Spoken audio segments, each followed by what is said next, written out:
Hello दोस्तों, welcome to another new video. आज हम देखेंगे hexadecimal to decimal and decimal to hexadecimal conversion.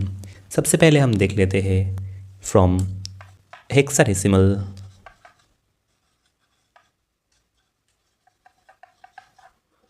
To decimal.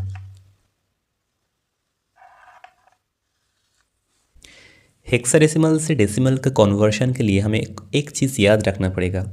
Hexadecimal में जो डिजिट्स होते हैं फ्रॉम 0 to 15, पहले हम उसे एक बार लिख लेते हैं।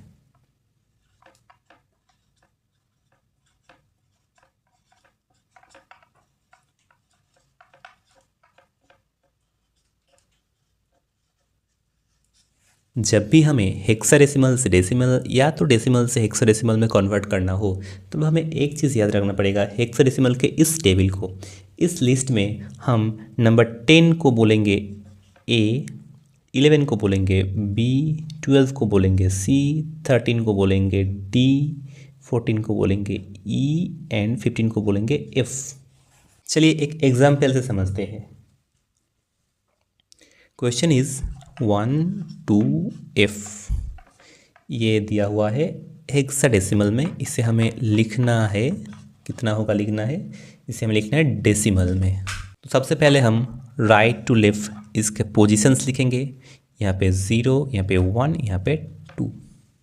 अब हम इस 1 लिखेंगे, उसके बाद इंटू, यहाँ पे क्योंकि ये हेक्साडेसिमल है इसलिए हम इंटू में 16 ले लेंगे, उसके बाद 16 के पावर में लेंगे 1 का पोजीशन 2 प्लस 2 इंटू 16, उसके बाद इसका पोजीशन है ले पावर में लेंगे 1 प्लस यहाँ पे है एफ के लिए अब हम लिखेंगे ये 15 इंटू ये 16 इंटू इसका पोजीशन 0। तो देखिए दोस्तों, हमें ये ABCDEF किस जगह पे काम आ रहा है। यहाँ पर जो F था, F ना लिख के हम लिखेंगे ये वाला 15। अब अगर हम इसे सिंप्लीफाई करेंगे तो यहाँ पे आ जाएगा 256 प्लस यहाँ पे आ जाएगा 32 प्लस यहाँ पे आ जाएगा 15। इसको हम ऐड करेंगे तो हमारा आ जाएगा 303। ये आ गया हमारा डेसिमल में। चलिए एक और एग्जांपल से समझते हैं। Suppose the question is 312B और ये दिया हुआ है हेक्साडेसिमल में, इसे हमें कन्वर्ट करना है डेसिमल में और देखना है कितना होगा। सबसे पहले हम पोजीशन लिखेंगे 0 1 2 3।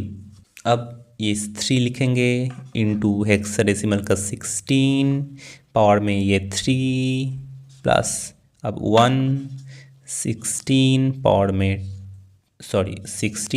में ये 2, यहाँ पे लिखेंगे हम 2 इंटू 16 पावर में आ जाएगा 1 प्लस अब आ रहा है बी मतलब क्या होता है 11, बी मतलब होता है 11। तो हम यहाँ पे लिखेंगे 11 इंटू ये फिर से 16 और पावर में है यहाँ का 0। अब अगर हम इसे सिंप्लीफाई करेंगे तो यहाँ पे आ रहा है 12288 प्लस इसके लिए आ रहा है दोस्तों 256 प्लस इसके लिए आ रहा है दोस्तों 32 प्लस इसके लिए आ रहा है 11। इसको हम ऐड करेंगे तो यहाँ पे आ जाएगा 12587 और ये आ गया हमारा डेसिमल में आंसर। अब हम देखेंगे फ्रॉम डेसिमल टू हेक्साडेसिमल।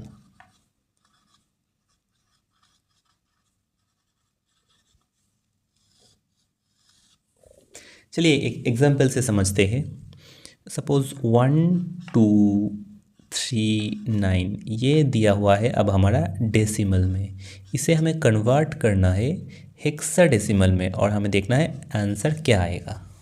इसके लिए तरीका है दोस्तों, ये जो 1239 है इसे हमें पहले लिखना है 1239 और अब इसे हमें डिवाइड करते जाना है 16 से, क्योंकि हमें आंसर हेक्साडेसिमल में चाहिए और तब तक हम इसे डिवाइड करेंगे जब तक क्वेश्चन में 0 ना आ जाए।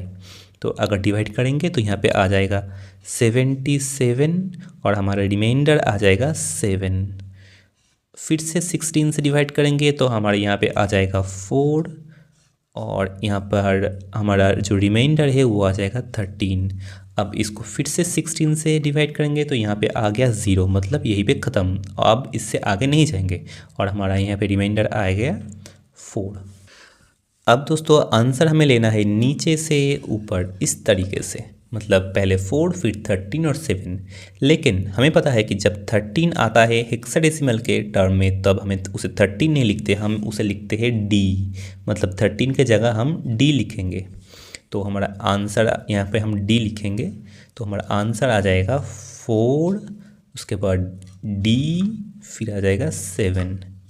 ये है हमारा हेक्साडेसिमल में, सॉरी ये है हमारा हेक्साडेसिमल में आंसर। चलिए एक और एग्जांपल लेते हैं। Suppose the question is 41819। ये दिया हुआ है डेसिमल में, हमें इसे कन्वर्ट करना है हेक्साडेसिमल में और देखना है आंसर क्या आएगा। So the process is same, हमें पहले ये लिख लेना है 41819 और अब हमें इसे डिवाइड करते जाना है 16 से तब तक जब तक क्वोशिएंट में 0 ना आ जाए, ठीक है। और जो रिमाइंडर है वो हमें इस यहाँ पे लिखते जाना है। तो अगर हमें इसे 16 से डिवाइड करेंगे, और 16 से डिवाइड इसलिए करना है क्योंकि हमें आंसर हेक्साडेसिमल में चाहिए, इसलिए हम 16 से डिवाइड कर रहे हैं। तो अगर 16 से डिवाइड करेंगे तो यहाँ पे आ जाएगा 2613 और हमारा रिमाइंडर आ जाएगा 11। फिर से इसे हम 16 से डिवाइड करेंगे तो हमारा यहाँ पे आ जाएगा 163 और हमारा रिमाइंडर आ जाएगा 5। फिर से हम इसे 16 से डिवाइड करेंगे तो हमारा क्वोशिएंट आएगा 10 और रिमाइंडर आएगा 3। फिर से हम इसे 16 से एक आखिरी बार डिवाइड करेंगे तो हमारा फाइनली क्वोशिएंट 0 आ गया, रिमाइंडर आ गया हमारा क्या आएगा 10। लेकिन दोस्तों हमें पता है कि अगर हमें हेक्साडेसिमल में चाहिए तो हम 10 नहीं लिखते, हम उसके जगह पे लिखते हैं A। तो हम इसे A बोलेंगे और 11 को हम B बोलेंगे, 11 के लिए हम B बोलेंगे, 10 के लिए हम A बोलेंगे। तो हमारा फाइनल आंसर है नीचे से ऊपर इस तरह से हमें देखना है। तो फिर A 3, अब 5, 11 मतलब B, ये आ गया हेक्साडेसिमल में। अगर वीडियो अच्छा लगा है तो कमेंट बॉक्स में ज़रूर बताना।